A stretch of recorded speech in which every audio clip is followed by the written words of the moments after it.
Bonsoir à toutes et à tous, j'espère que vous allez bien.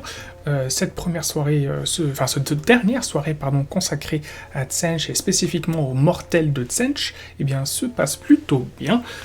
J'ai réussi à me calmer, moi qui avais un peu les nerfs au début de la soirée, donc c'est cool. Nous avons fait une très brève reprise des traits de bataille, pour juste bien spécifier comment ça allait s'appliquer pour les mortels de Tsench. On a vu leurs traits de commandement génériques, nous allons maintenant voir leurs artefacts de pouvoir. Tout comme pour les traits de commandement, ils ont deux tableaux. Les artefacts du destin et les trésors du culte. Alors là où cette fois-ci ça a été inversé, là où on avait accès à 6 traits de commandement qui étaient réservés aux héros de type arcanite et 3 traits de commandement qui étaient réservés aux héros mortels, donc plus ouverts, plus larges, et bien cette fois-ci c'est l'inverse, on a 6 objets, 6 artefacts qui sont réservés aux mortels et 3 en plus qui sont cette fois-ci réservés aux héros arcanites, donc qui sont donc les héros mortels de Tsench qui sont que dans ce bouquin-là. Voyons les 6 premiers objets qui sont donc, je vous le rappelle, disponibles si vous allez chercher des héros Slave to Darkness avec la marque de Tsench ou Beast of Chaos avec la marque de Tsench, vous pourrez leur donner un de ces 6 objets. Écharpe de maudite, premier objet. Choisissez une des armes de mêlée du porteur, vous pouvez relancer les jets de blessure pour l'attaque de cette arme. Bah c'est pas trop mal. C'est pas trop mal de pouvoir relancer les jets de blessure. Deuxième objet, change l'âme. Choisissez une des armes de mêlée du porteur. Chaque fois qu'un héros ennemi est tué par les attaques de cette arme, une fois toutes les attaques du porteur résolues, et avant de retirer la figurine tuée, vous pouvez ajouter un chaos spawn de Tsench à votre armée, donc un enfant du chaos. Placez l'enfant du chaos de Tsench à 1 pouce ou moins du héros tué. Dans les faits, c'est proche du lore, ça correspond au lore, c'est sympa, etc. Ce serait un objet que je trouverais très intéressant, que je trouverais intéressant si il n'était pas limité aux objets de corps à corps. Là, le fait qu'il soit limité aux objets de corps à corps fait que... mais non, parce que c'est limité aux héros. Ce serait héros ou behemoth, comme très souvent, hein. On laisserait le choix. Héros ou Behemoth, ok. Mais là, héros, en moyenne, il y en a entre 3 à 6 par armée adverse. C'est quand même compliqué. Sachant que là, bon, mis à part si on part sur du Slave to Darkness, il y a peu de chances que vous ayez fondamentalement envie d'envoyer vos héros jouer à la castagne contre les héros adverses au corps à corps. Et comme je vous l'ai dit, ce n'est pas ce que... Si jamais chez Game Workshop, les concepteurs ils se sont dit que c'était ça qu'on allait faire avec le droïde thaumaturge, la réponse est non. Sachant qu'en plus, il faut le faire avec une arme spécifique, donc ça ne voilà, pas intéressant. Troisième objet, bâton Nexus. Une fois par bataille, à votre phase des héros, vous pouvez choisir un sort persistant à 9 pouces ou moins du porteur. Si vous le faites, le sort persistant est conjuré par loup. Je dégage la cornemuse. J'adore la cornemuse, mais sauf que là, c'est absolument pas sympa pour les oreilles dans ces circonstances. Donc, pouvoir qu'une fois par bataille, dégager un sort persistant à 9 pouces ou moins du porteur, c'est plutôt pas mal, c'est plutôt une bonne idée, ça peut être pratique, ça peut être très pratique, que vous jouiez une armée que vous ayez un héros mortel et autour plein de démons ou des troupes mortelles, peu importe, hein, vous serez toujours content de pouvoir éventuellement protéger vos troupes de ce genre de situation, sans avoir vous-même à perdre vos capacités de lancer des sorts, en vous concentrant donc sur une conjuration. Ensuite, quatrième objet, pendentif de glisse temporelle. Une fois par bataille, à la fin de la phase de combat, vous pouvez déclarer que le porteur va entrer dans une glisse temporelle. Si vous le faites, le porteur peut combattre une seconde fois. Alors si seulement c'était un objet qui était disponible au Lord of Change, parce que en fait finalement ce sont vos héros qui cognent le plus fort, pourquoi pas, mais ce n'est pas le cas. Ce n'est pas le cas. Donc, dans les faits, je pense qu'on préfère aller chercher, par exemple, avoir la possibilité de relancer les jets pour blessure, les jets pour blesser avec qu'on a vu au premier objet, plutôt que le fait de pouvoir, une fois par bataille, attaquer une seconde fois. C'est malheureusement pas intéressant dans les circonstances actuelles, même si c'est disponible pour des héros qui vont éventuellement cogner un peu plus fort venus de Slave to Darkness ou des Beasts of Chaos. Malheureusement, French Wargame est live. How dare you! How dare you! C'est pas grave. Cœur de démon, 5e objet. Une fois par bataille, au début de la phase de combat, avant que les joueurs choisissent la moindre unité pour combattre, vous pouvez déclarer que le porteur libère le pouvoir de son cœur de démon. Si vous le faites, choisissez une unité ennemie à 1 pouce ou moins du porteur. L'unité choisie subit 3 blessures mortelles. Bon, au moins, c'est pas des 3 blessures mortelles. Parce que... ça peut être très pratique, surtout à petit format, pour finir un héros adverse. Alors ça se fait comment, une fois par bataille, au début de la phase de combat. Ouais, ou pour vous assurer que bah voilà, vous l'avez allumé au tir, vous voulez vous assurer qu'il ne puisse pas agir au corps à corps, vous le terminez comme ça, vous lui infligez. Dans ces circonstances-là, voilà, pour achever juste avant la phase de combat un héros adverse, pourquoi pas. Pourquoi pas. 6e objet, bouclier paradoxal. Ajoutez 2 au jet de sauvegarde contre les attaques qui ciblent le porteur. Toutefois, vous devez relancer les jets de sauvegarde réussis pour le porteur. Bon bah... si j'ai bien... Enfin, moi, si j'ai bien compris, c'est que vous allez ajouter... Vous avez plus 2 en sauvegarde. Et vous avez un plus 2 en sauvegarde tout le temps. La relance a aussi un plus 2 en sauvegarde. Sinon, ça n'a pas d'intérêt. Sinon, ça n'a pas d'intérêt. C'est un bon objet. Je pense que c'est un bon objet.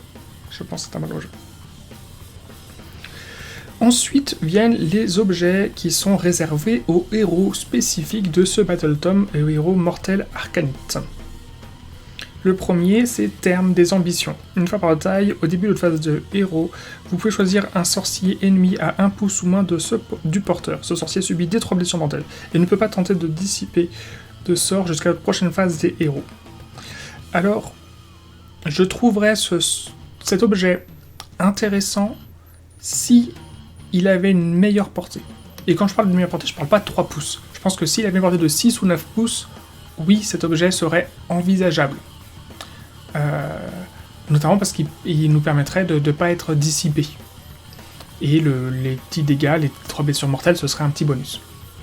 Dans les circonstances actuelles, on n'a pas du tout, quelle que soit la puissance du sorcier adverse, envie de trop rapprocher nos propres sorciers à cette distance-là des héros adverses.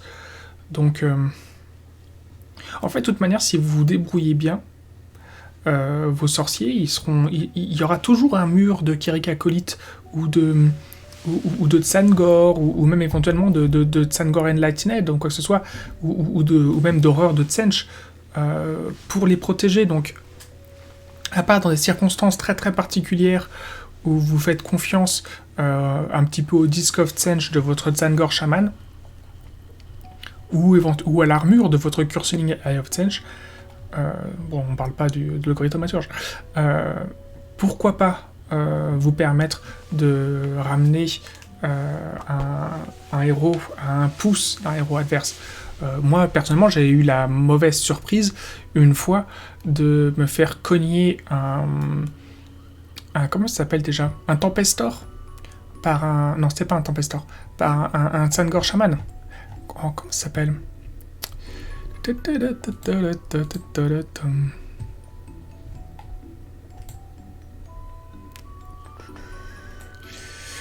Je vous promets, hein. J'avais fait une armée à thème, on était sur du 1000 points, ou 1250 points, je sais plus, à thème. J'avais fait une armée à thème... comment il s'appelle ? Hammer of Sigmar, dirigé... des concussors. J'avais 2 concussors dirigés par... on peut pas l'avoir tout seul, il me semble. Si, par Vendus Hammerhand, et Et je peux vous dire que... Bon, il s'était fait allumer au tir, etc. L'un de mes concusseurs était bien blessé. Et il s'est fait achever. Parce que je me suis dit, bah, c'est bon. Je peux carrément...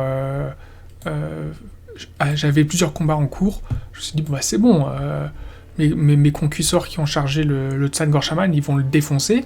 Mais j'ai pas besoin d'initier mon combat par ça. Et ben... avec sa dague, il m'a tué un concusseur, le vilain. Bon, bref. Quoi qu'il en soit, il avait pas d'objet magique pour le faire. Mais voilà. Mais dans les faits, vous n'allez pas... Pour dire que vous n'allez pas... Premier artefact, terme des ambitions, vous n'allez pas, a priori, l'utiliser. Deuxième objet, mange secret. Choisissez une des armes du porteur. Si j'ai le touche non modifié pour une attaque de cette arme donne 6, vous pouvez jeter un dé et l'ajouter à vos dés de destin. Alors, si vous aviez un héros qui faisait de multiples attaques, ce serait intéressant. Si par exemple, mange secret, vous pouviez le mettre sur une arme de... Alors oui, c'est ça, parce qu'en fait, c'est pas limité. Si vous pouvez la mettre sur une arme de tir. Donc si, imaginons, votre Lord of Tzench avait le mot-clé arcanite, vous pourriez le lui mettre, comme ça il fait 2d6 tirs avec son arme de tir. Mais non, il n'y a pas le mot-clé arcanite. Donc vous pouvez pas. Donc dans les faits, vous avez la haste de feu du Fate Master qui a 3 attaques. Donc le Fate Master, il est actuellement en rupture de stock. Temporairement en rupture de stock en ligne. J'ose espérer que ça veut dire qu'ils vont nous en proposer une nouvelle figurine bientôt. Elle le mérite. Vous avez l'Ocroï Thaumaturge qui a sur son bâton de Thaumaturge 3 attaques. Et... Parce que bien sûr, hein, il faut quand même un petit peu saturer les attaques, sinon ça n'a aucun intérêt. Pardon. Où est-ce qu'il est? Et le Curseling Eye of Tzinch, eh ben, il a 2 fois 3 attaques. Il a 2 armes qui peuvent être... qui peuvent recevoir... où ça peut avoir de l'intérêt. Son épée et son fléau ont chacun 3 attaques. Donc pourquoi pas? Pourquoi pas dans ces conditions-là aller lui appliquer l'objet à lui. Hop là, attendez, je retrouve... Voilà. Donc, pourquoi pas? Dans ces conditions-là...